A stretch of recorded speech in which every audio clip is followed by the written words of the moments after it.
মারামারি কাটাকাটি করে কি রাজনীতি হয়? রাজনীতি হতেছে বুদ্ধির খেলা। তুমি যে প্রত্যেকটা দিন আশিকের সাথে ঝগড়াঝাটি করো, এইভাবে করে তুমি ভোট জিতবা মনে করছো? আমার কোনো দোষ নেই, ওর দেখলে আমি মনে থাবড়াই। ওই বলে চেয়ারম্যান, ওর ভোট দিব কেউ? তোমারে কেউ ভোট দিব? এখন মাগনা মাগনা কেউ ভোট দেয় না, টাকা ছড়ান লাগে। মানে কি? আশিকের আগে তোমার গ্রামের মানুষের মন জয় করতে হইব, সবাই নিজের আওতায় রাখতে হইব। আরে আশিক এত বছর ধরে গ্রামে থাকতেছে, ও সবার মন জয় করে ফেলাইছে।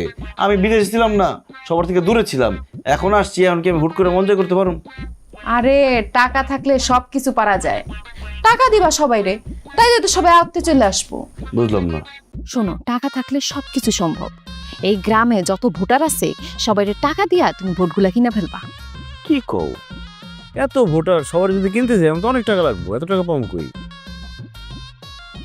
আরে বাবা, এই টাকাটা তো খরচ না, এটা একটা ইনভেস্টমেন্ট।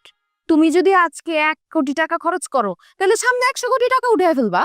1 কোটি খরচ করে 100 কোটি? শুনো, রাজনীতির থেকে বড় ব্যবসা আর নাই।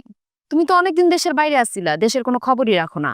জনগণের উন্নতির জন্য এখন আর কেউ রাজনীতি করে না, সবাই নির্বাচন করে নিজের পকেট ভরার জন্য। আর এই পকেট ভরার আগে পকেট খালি করতে হইব। সুতরাং এইটা নিয়ে মাথা গরম করা যাইব না। আমি আছি তোমার পাশে। বাস, আর কই দেবো না, টাকা দিয়ে সব ভোট কিনে ফেলাম। হ্যাঁ, এবার দেখবো আসছি টাকার খেলা। কোটি টাকার চেয়ারম্যান আমি হয়েই যাব।